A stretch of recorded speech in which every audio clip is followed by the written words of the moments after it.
So this is a walk to run progression drill that we use just to try and help people who are coming out of, especially knee injuries, control their body and understand what they're looking to do. So we do this in front of a mirror first so they can see what's happening. So this is basically the start. So essentially what we want someone to do is to be able to coordinate balance response and the swing and stance phase of your gait.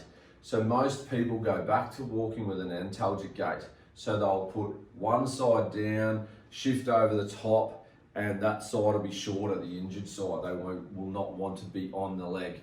So we use like a broomstick in the gym to try to work on getting them to shift over both of their feet with exactly the same stance time on the ground as what they would have pre-injury.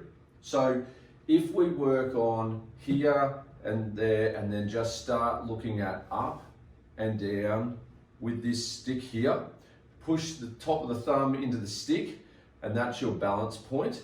And then we're looking in the mirror to try and work out where your angles are. So with a teenage female athlete, often you'll get, you know, the hip to knee rate, like the angle is quite drawn in this way, so your Q angle. So you're trying to get them to evaluate, making sure that they're not shifting this way when they're stancing on the left leg.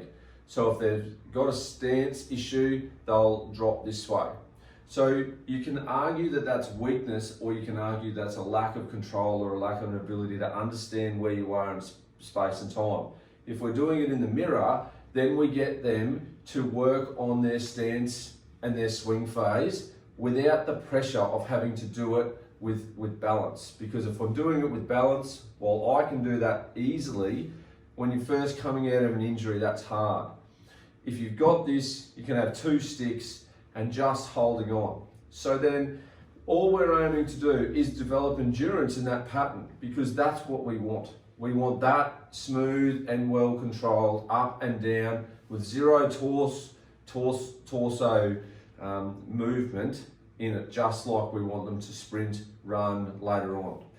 We start this reasonably early, as soon as they can demonstrate that they can tandem balance and not fall over or get close to. And then we also look at just getting them confident in moving. So then again, if you're here and you're going to hold here, thumb down on top of the stick to pressurize into the ground, we're up and then we're down like that. So bucket loads of times in that, trying to get them to do between 10 and 20 at a time each leg, and then try and do that a few times a day.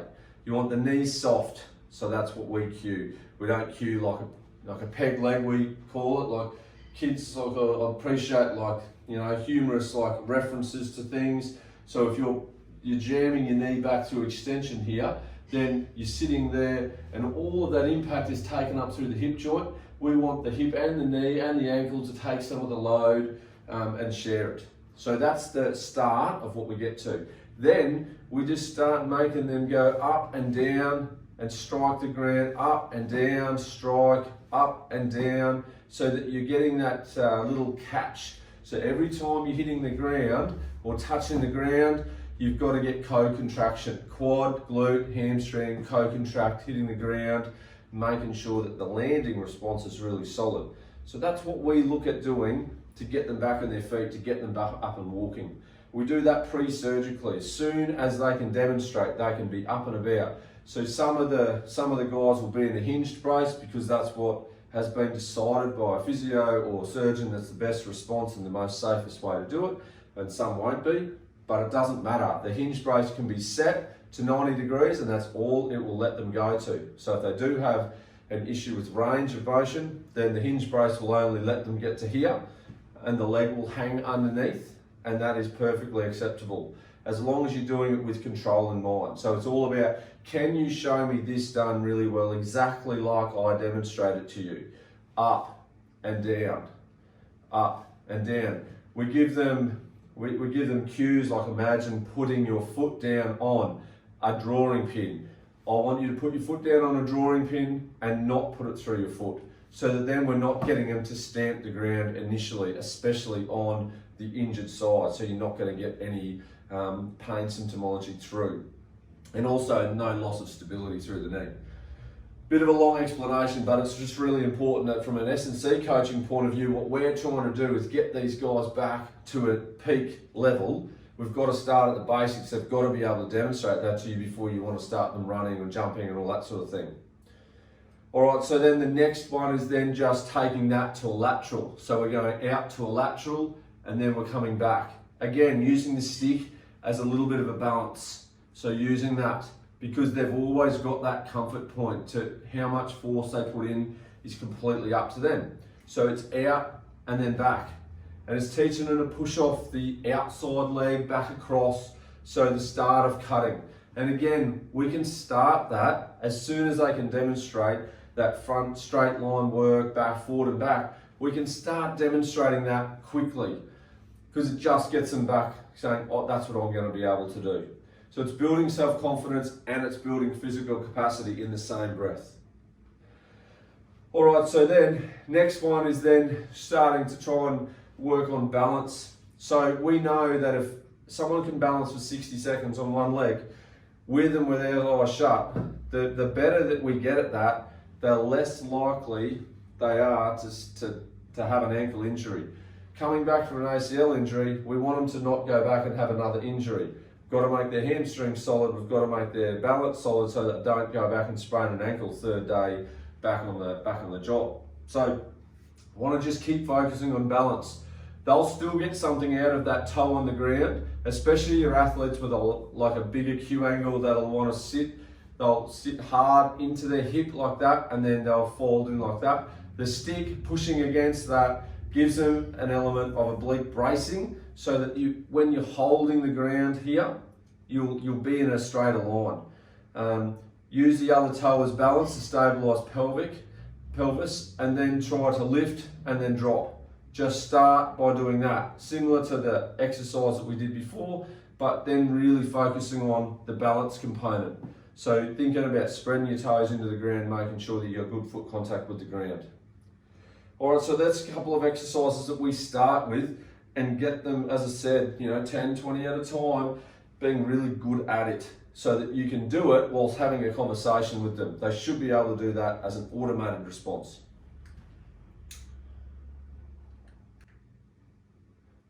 So one of the next exercises that we've been progressed to is then starting to do a shortened range of motion lunge or a split squat action. So we use a foam roller or a foam box or something like that to shorten the range down, which especially if they have a meniscus, especially medial meniscus input or injury, that it reduces the amount of compression on the knee joint itself right at the end of the flexion range. So we're here and we're going to try and lunge down to touch and then stopping up. Again, using that stick for control. Giving the athlete confidence is everything in that second sort of stage of everything before we get them back doing anything loaded. We want to be able to see them be able to just have the stick here and not really use it and do multiple reps before we worry about trying to add load or do anything like that. Building endurance first is by far, in my experience, better for the athlete's confidence, especially at teenage level and worrying about too much load. You'll get the odd athlete that wants to really push themselves in the load department, and it's up to you how you manage that in conjunction with the physiotherapist and the surgeon. However, most teenage female athletes, you'll find, may not have even been in the gym to start before the injury, so they're going to that new place. So it's just focusing on how and what they're doing before we worry about loading it up and making it strong. Get the endurance there first, then worry about strength after they demonstrate those really good patterns. So that's one of our key exercises we try and work on, and we work on those higher reps as we get better. So this exercise now is more around your balance component. So a couple of the balance component exercises I like is for especially your athletes that have to reach down, get something off the ground or thereabout in sport and then get back to their feet and keep going. So athletes that play sports like touch, even netball, that sort of thing. So I can easily recall at least 5 athletes who've injured their ACL rupture by bending down to pick up a ball. Completely non-contact, completely low risk, but rupture of their ACL in something so simple that everyone's, you just wonder, how is that possible? So things happen a lot of the times where you're not thinking about it. So there's an absence of understanding between the brain and the body what's going on. So what we want to do is emphasize that automation of good control. So we're here, we've got them to the point where they're single leg stance and they're going really well at that. First stage is your single Romanian deadlift. So here, then shortened knee, so a flexed knee, which is a bit easier to manage, and then over, and then hold, and then back. And then so you might get a case where the athlete will roll inwards and you'll see this response. So you'll see this and then coming up. In this case, all you have to do is get the stick or even a roller, which is a bigger, firmer ground surface. Hold on to this here, there. It takes all of that focus away from pronation of the foot because you've got that support network here.